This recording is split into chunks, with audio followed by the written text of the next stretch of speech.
Tuan Speaker, kalau saya diizinkan untuk membaca satu rancana yang dihasilkan susulan daripada satu video yang telah pun dipaparkan dalam Facebook beberapa hari yang lalu, yang berkaitan dengan gaji anggota polis. Dan ini adalah apa yang disebut oleh Pengarah Jabatan Siasatan Jenayah Bukit Aman, Datuk Seri Muhammad Syuhaili Muhammad Zain. Ini apa yang disebut, saya baca daripada artikel ini bertarikh 10 Oktober tahun ini. Tajuk dia, macam mana anggota polis nak hidup di Kuala Lumpur dengan gaji 105,000 sebulan. Anak isteri pula sakit. Ini apa yang disebut, setiap anggota baru dalam pasukan polis diraja Malaysia PDRM boleh dikategorikan, Tuan Speaker, sebagai kumpulan miskin apabila menerima gaji permulaan sebanyak RM1,441 sebulan. Paling menyedihkan, Tuan Speaker, apabila anggota dalam kategori terbabit ditugaskan di kawasan bandar besar seperti Kuala Lumpur yang menjadikan mereka miskin bandar. Pengarah Jabatan Siasatan Jenayah Bukit Aman, Datuk Seri Muhammad Syuhaili Muhammad Zain berkata anggota-anggota terbabit menandatangani jawatan terrekrut constable dengan tangga gaji RM1441 dan selepas tamat latihan, Tuan Speaker, diberikan gaji dan allowance berjumlah, ini termasuk apa yang mereka boleh claim, sebanyak 1,800 sebulan. Mereka ini akan membawa balik gaji bersih berjumlah 1,500. Dan bolehkah anda hidup di Kuala Lumpur dengan gaji sebegitu? Dan itu tidak lagi mengira atau mengambil kira lagi kos membiayai untuk penyakit, anak istimewa, biaya hospital dan sebagainya.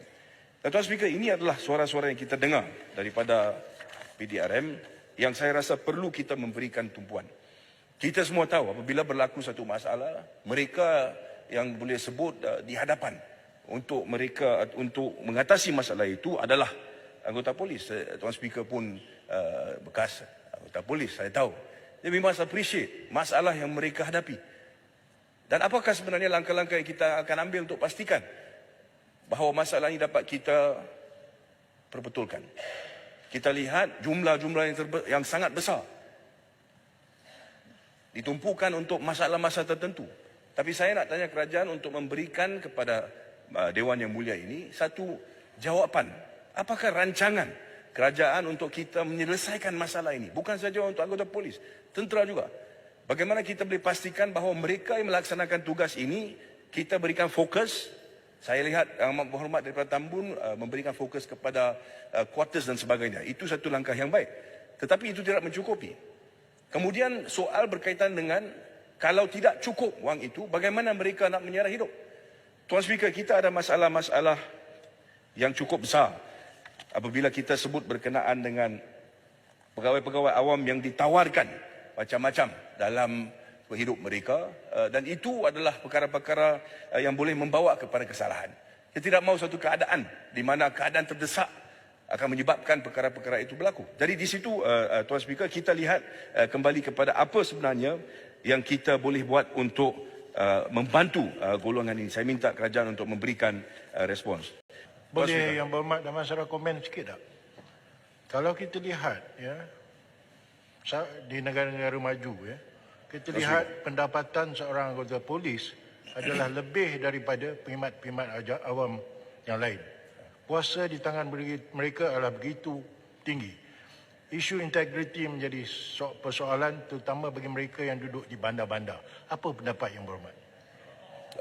Maaf, Tuan Speaker, the last part, I didn't get it. I cannot hear. What I was trying to say. Yes. Public servant in other developed countries, Baik. the police force are being paid at least 10% more than the other civil servant. Is in fact the integrity, especially those living in urban areas like Kuala Lumpur. Yep. What is your opinion on that? Should the government consider in their budget? Tuan Speaker, saya rasa ada dua perkara yang berasingan yang perlu kita lihat. Satu, aduan yang saya bawa, suara yang saya telah pun bacakan dalam Dewan Yang Mulia ini, berkenaan dengan masalah seseorang anggota polis, pegawai polis yang gajinya begitu rendah. Cost of living di Kuala Lumpur, di kawasan bandar, beliau menghadapi masalah. Dan kalau beliau berumah tangga, ada anak dan sebagainya, soal yang bangkitkan, adakah jumlah itu mencukupi? So kita nak satu keadaan di mana kita dapat mengkaji sebenarnya apakah masalah, apakah tanggungan mereka, bagaimana kita sebagai satu negara boleh pastikan bahawa mereka diberikan apa yang wajar, tidak dalam keadaan di mana mereka rasa tertekan kerana jumlah gaji yang mereka dapat itu terlalu rendah. Saya rasa kita semua menghargai peranan yang dimainkan oleh pihak polis, anggota tentera dan sebagainya. Kita tidak boleh ketepikan begitu saja. Kita dengar suara-suara sebegini. Sehari dua kita kata, yes, betul ini masalah, kita harus buat sesuatu. Tapi tidak dibawa ke peringkat parlimen. Oleh sebab itu, sekarang saya menggunakan floor ini untuk saya membawa suara itu ke sini. So we have to look at that. Do we need to reconsider, revise the rates that we have, the pay that we have for the police officers, even the forces yang Tuan Speaker in this country. Kemudian soal yang kedua, berkaitan dengan apabila sudah dikatakan jumlah yang mereka dibayar itu adalah lumayan. Soal sama ada atau tidak integrity and all that is still maintained. That of course is also a major issue. Tapi itu perkara lain. Bagaimana kita boleh juga mungkin mengkaji sama ada struktur yang kita ada mencukupi ataupun tidak. Di dalam rencana yang sama disebut juga berkaitan dengan perlunya untuk kita ada anggota polis membuat apa yang disebut sebagai asset declaration. Kalau mereka nak membuat permohonan untuk diberi tugas dalam beberapa agensi tertentu dalam PDRM. Also suggested if you make an application and you have a declaration there, then we will consider you. So saya rasa di dalam pihak PDRM juga mungkin perkara ini sudah pun dibangkit, mereka telah pun bincang dan sebagainya. Hanya yang saya minta Tuan Speaker supaya kita sebagai Dewan, kita jangan lupa bahawa perkara ini serius. We cannot overlook this problem. We have to focus on how it is we can help these officers and to make sure dengan izin Tuan Speaker bahawa masalah ini tidak berterusan supaya kita dapat lihat mereka ini terus bertugas dengan apa yang disebut sebagai dengan gaji yang lumayan, khususnya berkenaan dengan jenis tugas yang mereka lakukan. Tuan Speaker, itu pandangan saya. Boleh Ahmad Sarah. bertangan. Short. Sila. Ada sedikit Yang Ahmad berhormat, Sarah. Sila Tuan Speaker. Yang berhormat, Taman Sarah, adakah anda setuju gaji-gaji polis patut dinaikkan? Short question. Yes, of course.